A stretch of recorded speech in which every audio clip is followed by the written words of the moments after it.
से बनकर मिला है, ये जो ये है बेटा, yes, this one is very very important point for all of you.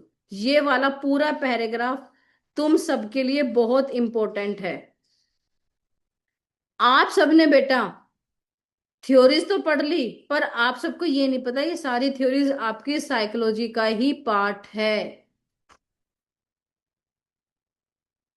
Psychology आपको क्या सिखाता है, मनोविज्ञान की आपको कैसे क्या सीखना है, आप क्या सोचते हो, आप क्या लर्न रखते हो, आप कितना अंडरस्टैंड करते हो, कितना समझते हो, ये सारी चीजें आपकी साइकोलॉजी से रिलेटेड होती है। मनोविज्ञान, साइकोलॉजी वर्ड आपका ग्रीक भाषा से लिया गया है। ये दो वर्डों से मिलके बना है। साइको मतलब आपकी सोल, आत्मा, लोगोस मतलब अध्ययन करना, कि आप कैसे अध्ययन करते हो। तो ये जो साइकोलॉजी के जो बेटा मैंने ग्रीन किए हैं, ये सारे बहुत बहुत इंपॉर्टेंट वर्ड है। ये किसका वर्ड था, ये पार्ट ऑफ फिलोसफी, कब तक, 1860 तक। क्योंकि फिलोसफी में ही आपने सबसे पहले आत्मा वर्ड वहीं से शुरू किया था। और आजकल हम किसका अध्ययन करते हैं, व्यवहार का। तो ये आपका साइकोलॉजी बन गया बेटा। कब स्टार्ट हुआ था, 16th सेंचुरी में।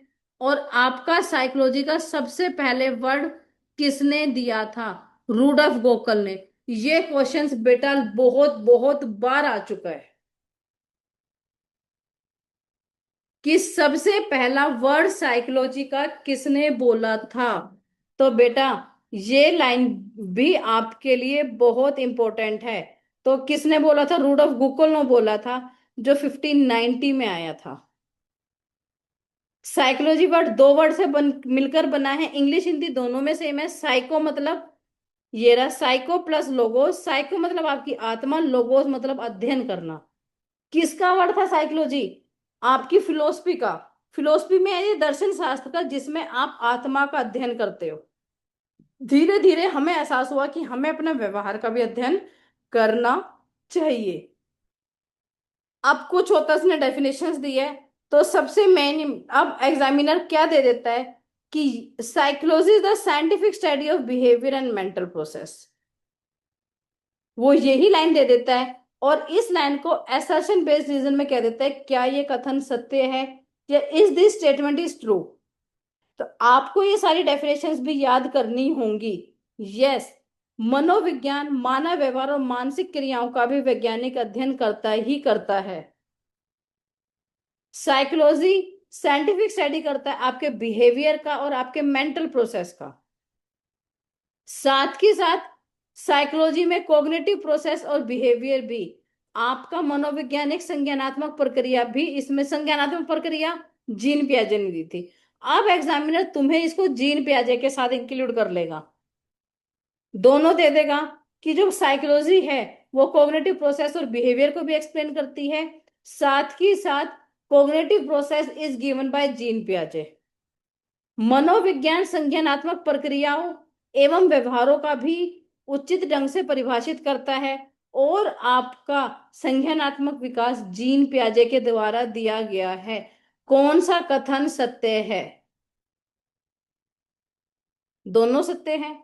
या वो उसकी जगह संज्ञानात्मक विकास में जीन पियाजे के देंगे, एरिक्सन का नाम भी दे सकता है या कोलबर्ग का भी दे सकता है। तो तुम्हें सिर्फ उनके नाम याद रखने हैं और इनकी ये चीज याद देखनी है। साइकोलॉजी किसका साइंटिफिक स्टडी करती है, आपके बिहेवियर की और मेंटल प्रोसेस की, व्यवहार एवं मानसिक प्रक्रियाओं का अध्ययन करती है। साइकोलॉजी आपका मानव व्यवहार और मानव संबंधों का भी अध्ययन करती है। अब देखो ये सारे डेफिनेशंस आपको याद रखनी है।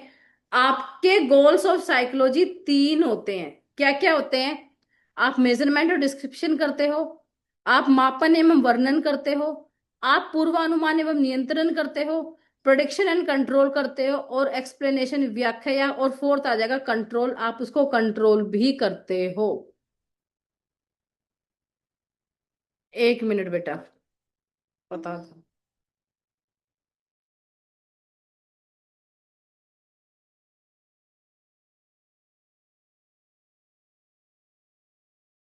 देखो बेटा, अब एग्जामिनर क्या दे देगा कि गोल्स ऑफ साइकोलॉजी क्या क्या थे।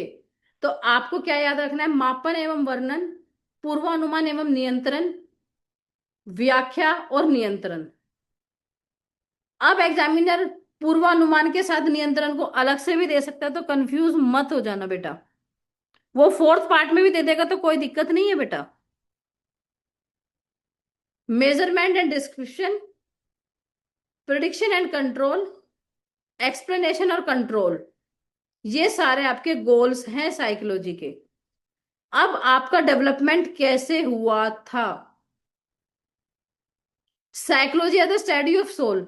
क्या साइकोलॉजी आपकी आत्मा की स्टडी भी करती है? यस, करती है। किसने बोला था?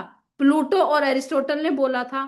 उनका मानना था कि जो साइकोलॉजी है वो एक ब्रांच है फिलोसफी की। उन्होंने कहा था कि जो आपका मनोविज्ञान है वो दर्शन शास्त्र का ही एक अध्ययन करता है। ठीक है। Psychology as the study of mind, मन के अध्ययन के रूप में भी मनोविज्ञान जर्मन फिलोसफर ने माना था। आपको इसमें यह याद नहीं रखना है, आपको सिर्फ इसमें याद रखना है कि साइकोलॉजी का विकास कैसे कैसे हुआ था। Psychology as a study of soul, psychology आत्मा के अध्ययन का, आत्मा के अध्ययन के रूप में मनोविज्ञान है। ठीक है। मन के अध्ययन के रूप में मनोविज्ञान है। चेतना के अध्ययन के रूप में मनोविज्ञान है। Psychology as the study of mind, psychology as the science of consciousness. किसने बोला था? सिर्फ ये वाला याद रख लेना, विलियम वुड और विलियम जेम्स से बोल रहा था इसका, ये वाला, इसका सिर्फ तुमने ये याद रखना है। इसका क्या याद रखना है? Psychology as the science of behaviour, J B Watson ने बोला था। Psychology as the behaviour of science किसने बोला था? जेबी वॉटसन ने बोला था। मनोविज्ञान व्यवहार के रूप में अध्ययन कौन करता है? जेबी वॉटसन ने बोला था। ठीक है। अब आपके देखो बेटा, ये नहीं आते हैं, आपके आ जाते हैं ब्रांचेस ऑफ साइकोलॉजी। मनोविज्ञान, आप किस किस रूप में साइकोलॉजी पढ़ते हो?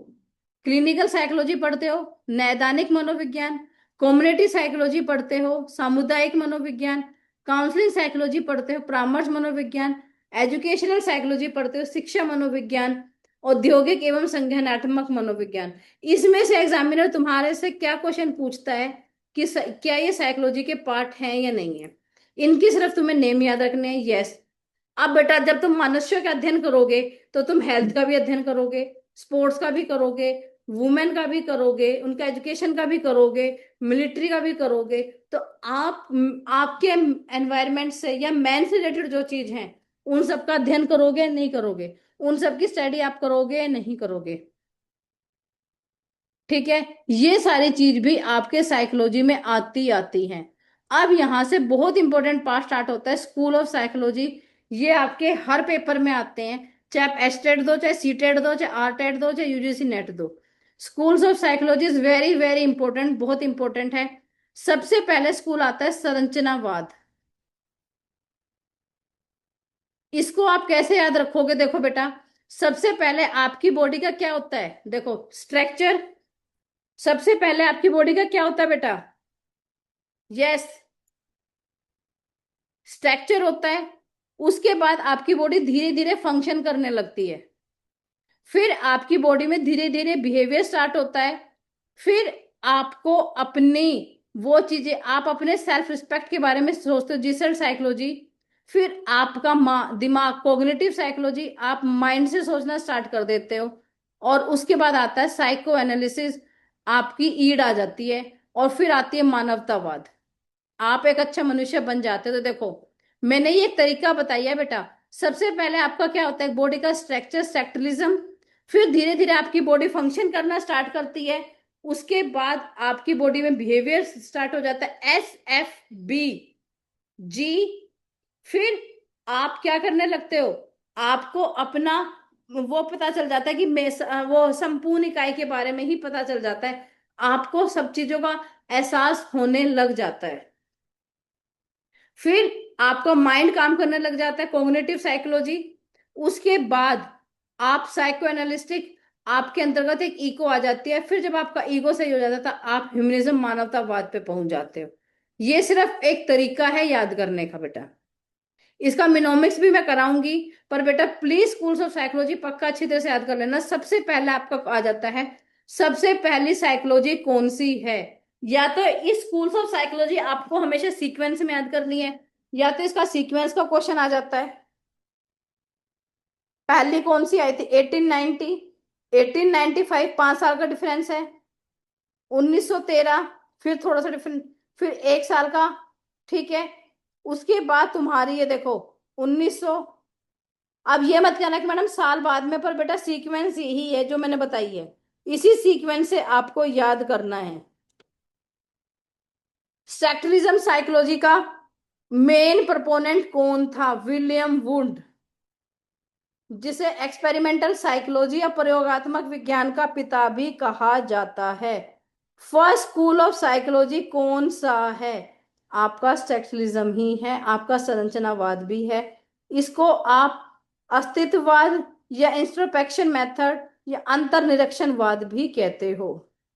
शायद बेटा ये आपको थोड़ा सा टफ लगेगा, इसको हम दोबारा से सैटरडे में भी डिटेल एक्सप्लेनेशन कर लेंगे। इसके मैं तुम्हें हैंड रिटन नोट्स भी दूंगी, जब तुम्हें अच्छी तरह समझ में आ जाएगा। इसके एक्सपोनेंट, अब ये देखो, एडवन टिंटर, जो किसके पीपीएल थे? विलियम वुड के थे। उन्होंने ब्रेन, मस्तिष्क के विभिन्न तत्वों और उनकी क्षमताओं पर केंद्रित किया था। वो क्या कह रहे बेटा? स्ट्रक्चरलिज्म स्कूल एडवन टीटर ने बनाया था। वो किसका स्टूडेंट था? विलियम वुड का था। और एक्सपेरिमेंटल वैसे स्ट्रक्चरलिज्म का कौन था? एडवन टीटर था। और ये किसका स्टूडेंट था? विलियम वुड का था। विलियम वुड ने आपको एक्सपेरिमेंटल साइकोलॉजी के बारे में बताया है। फंक्शनलिज्म का प्रोपाउंडर कौन है? विलियम जेम्स है। इसने किस में एक्सप्लेन किया था? इसकी बुक थी प्रिंसिपल्स ऑफ साइकोलॉजी, उसमें इसने फंक्शनलिज्म के बारे में एक्सप्लेन किया था। ठीक है, वो कहता है कि ये दो चीजों का आंसर देता है कि व्यक्ति क्या करता है और व्यक्ति क्या कोई व्यवहार करता है। ये दो चीजों का उत्तर ये कह रहा है कि हमारा फंक्शन यही करता है। अब आप देखो, आपने जॉन डीवे के बारे में पढ़ा होगा। जॉन डीवे ने कहा कि जो बच्चों की पढ़ाई होनी चाहिए वो प्रैक्टिकल मेथड से होनी चाहिए। ऐसे ही विलियम जेम्स ने भी यही कहा था कि हमें जो बच्चों को पढ़ाना है वो हमें करके दिखाना है, व्यक्ति क्या करते हैं और व्यक्ति क्या कोई व्यवहार करते हैं, ये हमें फंक्शंस करके दिखाने हैं। ये फंक्शनलिज्म इसने बोला था। ठीक है, बिहेवियरिज्म प्रोपाउंडर कौन है? जेबी वॉटसन। आपके और भी बिहेवियरिज्म है, जैसे बीएफ स्किनर है, जो हम आगे आगे डिटेल में पढ़ेंगे। जो प्रैग्मेटिक्स बिहेवियरिस्टिक है, जैसे बीएफ स्किनर है और पेवलोव है। ये सारे थ्योरीज हैं। ये देखो, जैसे थ्रोनडाइक है, पेवलोव है, हल है, बंडूरा है। ये सारी थ्योरीज आपने पढ़ी हुई हैं। तो जब हम इन थ्योरीज को पढ़ते हैं, इसलिए मैंने आज ये टॉपिक उठाया है कि जब हम ये थ्योरीज करेंगे तो एग्जामिनर दे देता है पेवलोव, स्किनर, ठीक है, बंडूरा, टोलमैन, क्या ये व्यवहारवाद स्कूल के अंतर्गत आते हैं या नहीं आते? तो यस बेटा, ये सारे ये जितने भी साइकोलॉजिस्ट है ये आपके व्यवहारवाद स्कूल के अंतर्गत आते हैं। कौन कौन से? थ्रोनडाइक के बारे में पढ़ा हुआ है, मधु और नीलम, जो ट्रायल एंड एरर की थ्योरी देता है। Yes ma'am. Yes ma'am. है ना? तो एग्जामिनर पूछ लेता है क्या व्यवहारवाद स्कूल के अंतर्गत तुम्हारा थ्रोनडाइक आता है? ये तुम्हें स्टेटमेंट बेस्ड क्वेश्चन में पूछेगा। क्या पेवलोव, पेवलोव डॉग की थ्योरी है ना? स्किनर वो रैट वाली थ्योरी है। बंडूरा की सोशल लर्निंग थ्योरी है। तो और हल की भी थ्योरी थी, जो हमने ये सारी थ्योरी तुमने बीएड फर्स्ट ईयर में पढ़ी हुई है। ये सारी तुम्हारी व्यवहारवाद, तुम्हारे वैसे लर्निंग से रिलेटेड थी, तुम्हारे व्यवहार से रिलेटेड थी।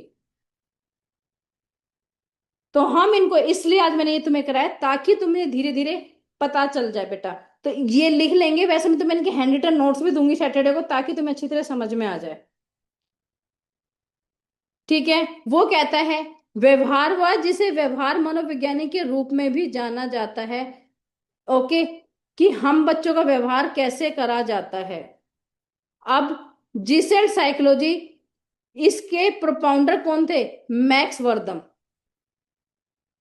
कौन थे इसका प्रोफाउंडर बेटा? मैक्स वर्दम था। और इसने सिर्फ एक चीज बोली है, संपूर्ण इसके भागों के योग से ही बना है। सिर्फ इसमें इतना ही याद करना है, the whole is more than sum of its part. जो पूरा है वो आपके मतलब जो पूरी चीज है, आपकी जो बिहेवियरिज्म थ्योरी है, जो आपकी साइकोलॉजी है, वो सबको मिलाकर ही बना है।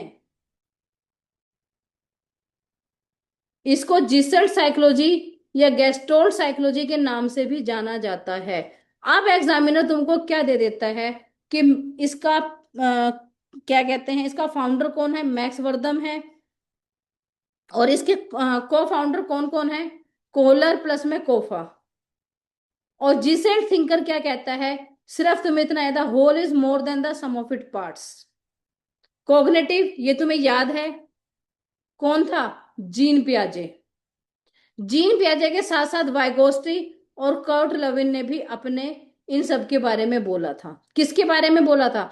क्योंकि जो तुम्हारी संज्ञानात्मक विकास की थ्योरी है, कॉग्निटिव साइकोलॉजी की थ्योरी है, वो mental process, language, memory, perception, problem solving, ये सारी चीजें करती हैं। अब देखो, हमने ये सब चीजें कर ली। जीन पियाजे कौन सा स्कूल का था? कोग्निटिविज्म, संज्ञानवाद का। कर्ट लिविन किसका था? कोग्निटिविज्म, संज्ञानवाद। वाइगोस्टी, संज्ञानवाद। क्योंकि इन सब ने ही आपको मेमोरी और लर्निंग के बारे में बोला है। क्या पेवलोव ने, क्या स्किनर ने, इन्होंने सिर्फ तुम्हारे व्यवहारवाद और तुम्हारा हमारा बिहेवियर कंस्ट्रक्ट कैसे होता है, बिहेवियरिज्म के बारे में और कंस्ट्रक्शन के बारे में बोला है। और इन्होंने सिर्फ इसके बारे में बोला था, तुम्हारे समस्या समाधान के बारे में, तुम्हारे मेंटल प्रोसेस के बारे में। तो वाइगोस्टी, कर्ट लिवन और जीन पियाजे तुम्हारे कोग्निटिव स्कूल के थे। है या नहीं है? कोग्निशन इज आल्सो कंस्ट्रक्टिविज्म, मनोविज्ञान, संज्ञानवाद को निर्माणवाद भी कहा जाता है। साइको एनालिस्टिक एक ही है, सिगमंड फ्रॉइड, जो आपका चेतन मन और अचेतन मन और कॉन्शियस अकॉन्शियस माइंड को डिस्क्राइब करता है। कल मैंने बार बार बताया था, साइको एनालिस्टिक आ जाता है तो सिगमंड फ्रॉइड, और साइको सोशल आ जाता है तो क्या था? एरिक्सन। अब आप क्या बन गए? ह्यूमनिज्म। आपने अपनी पूरी सब चीजें बना ली, तो अब्राहम मैस्लो प्लस में कार्ल रोजर्स। फाउंडर कौन था इसका? बस इसमें इतना याद रखना है, अब्राहम मैस्लो प्लस में कार्ल रोजर्स। अब एग्जामिनर तुमसे क्या पूछ सकता है कि तुम्हारे माइंड के तीन भाग के बारे में, थ्री पार्ट्स होते हैं, कॉन्शियस माइंड, सब कॉन्शियस माइंड और अनकॉन्शियस माइंड। मैडम माइंड के बारे में तो जीन पियाजे ने ही बोला था, यहाँ पे वो क्या कह रहा है? माइंड के तीन पार्ट्स के